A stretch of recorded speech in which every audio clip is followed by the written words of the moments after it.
कुछ दिनों से खबरें चल रही हैं कि इसराइल के साथ पाकिस्तान के ताल्लुकात कायम होने जा रहे हैं। पहले कहा गया कि इसराइली तैयारा आया, और अब एक खबर चल रही है कि एक पाकिस्तानी शहरी है, कोई यहूदी अपने आप को बताता है, उसको फ़लस्तीन इसराइल का वीज़ा जारी किया गया है। लेकिन दूसरी तरफ से पाकिस्तान की आवाम तो ये समझती है कि मसला फ़लस्तीन जो है वो सबसे पहले है, इसराइल को तस्लीम नहीं किया जा सकता। तो आप इस हवाले से क्या कहेंगे? मसला फ़लस्तीन और मस्जिद अक्सा, बैतुल मक़दस, क़िबला अव्वल के हवाले से मुसलमानों के क्या जज्बात होने चाहिए? क्या मुसलमान यहूदियों के साथ ताल्लुकात कायम कर सकते हैं?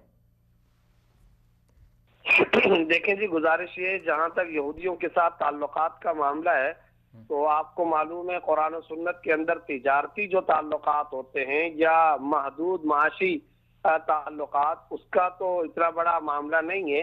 लेकिन यहाँ खालिस फलस्तीन का मामला है, और हम ये समझते हैं कि फलस्तीन के मुसलमानों के साथ उसी अंदाज में यहूदियों ने जुल्म और सितम रवा रखा हुआ है जिस तरह इंडियन आर्मी ने मकबूजा कश्मीर के मुसलमानों के साथ जुल्म सितम को रवा रखा हुआ है। हम ये समझते हैं, और यहाँ पाकिस्तान के मुसलमान इस मामले में बहुत ही ज्यादा नजाकत और हसासियत रखते हैं।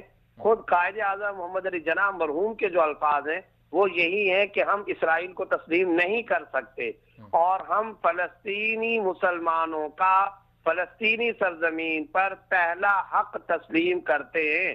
और खुद कायदे आजम मोहम्मद अली जिन्ना मरहूम के अल्फाज ये हैं कि वहां पर यहूदी कौम मुसलसल मुसलमानों के साथ जुल्म और ज्यादती का रवैया रखे हुए है।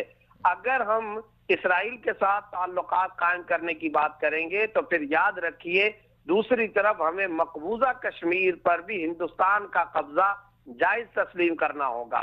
मैं ये समझता हूँ पाकिस्तान के अंदर मौजूद मुसलमान कितना ही आमाल के एतबार से गिरा पड़ा हो, कितना ही कमजोर क्यों ना हो, लेकिन वो यहूदियों के हवाले से, इसराइल के हवाले से बहुत ही ज्यादा हसास तबीयत रखता है।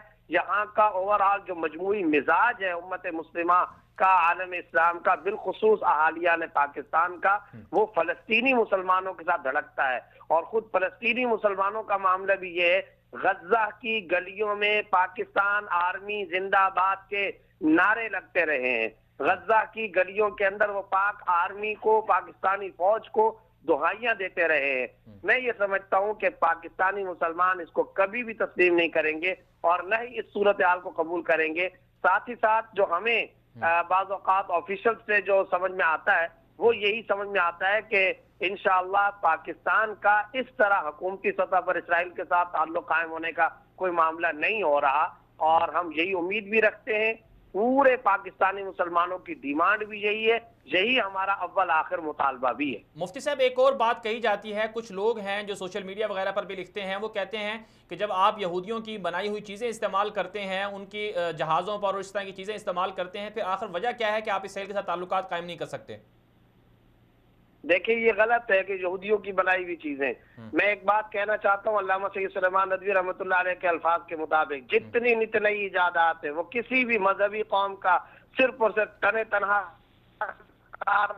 नहीं है। नासा वासा के अंदर मुसलमान साइंसदान मौजूद हैं। मुसलमानों का हम तो बाकायदा ब्रेन ही बाहर भेजते हैं ना, ये तो हमारी एक बदकिस्मती है। हम सबसे बड़े ब्रेन के एक्सपोर्टर हैं। तो बात याद रखें कि ये जितनी नित नई इजादातें, ये तमाम मज़ाहिब के मानने वालों का मुश्तरका वर्सा है। सिर्फ और सिर्फ किसी एक मजहब वालों को आप नहीं कह सकते कि ये सारी की सारी इजादात उनकी हैं। सिर्फ ईसाइयों को कह दिया जाए, सिर्फ यहूदियों को कह दिया जाए, सिर्फ सिखों मुसलमानों को कह दिया जाए, ऐसा नहीं है। बल्कि ये तमाम के तमाम मज़ाहिब के मानने वालों का मुश्तरका वर्सा है। उनकी जदीद तरीन तहकीकात ये कदीम तहकीकात के साथ मिली हुई है। वरना अगर कोई शख्स अगर अपने मजहब का लेबल लगाकर ही उसके ऊपर ठप्पा लगाना चाहता है तो फिर बेशुमार इजादात वो हैं जिनके बानी मुसलमान रहे हैं। ये फाराबी कौन था, किंदी कौन था, गजाली कौन थे, राजी कौन थे। इमाम गजाली की किताबें आज भी फ्रांस के अंदर, वाशिंगटन डीसी की यूनिवर्सिटियों के अंदर फ्रेंच और इंग्लिश जबान में ट्रांसलेशन होने के बाद वहां पर पढ़ाई जा रही हैं। फ्रांस की यूनिवर्सिटियों में, पेरिस की यूनिवर्सिटियों में इमाम गजाली रहमतुल्लाह अलैह की किताबें पढ़ाई जा रही हैं। फलकियात के हवाले से, मेडिसिन के हवाले से, जहां तक तुर्कों का ताल्लुक है, तमाम अक़वाम ने उसमें पार्टिसिपेट किया है। इसलिए इसको किसी एक कौम की तरफ मंसूब करना ये बिल्कुल गलत है। हिस्ट्री और तारीख के रिकॉर्ड को मस्ख करने के मुतरादिफ है।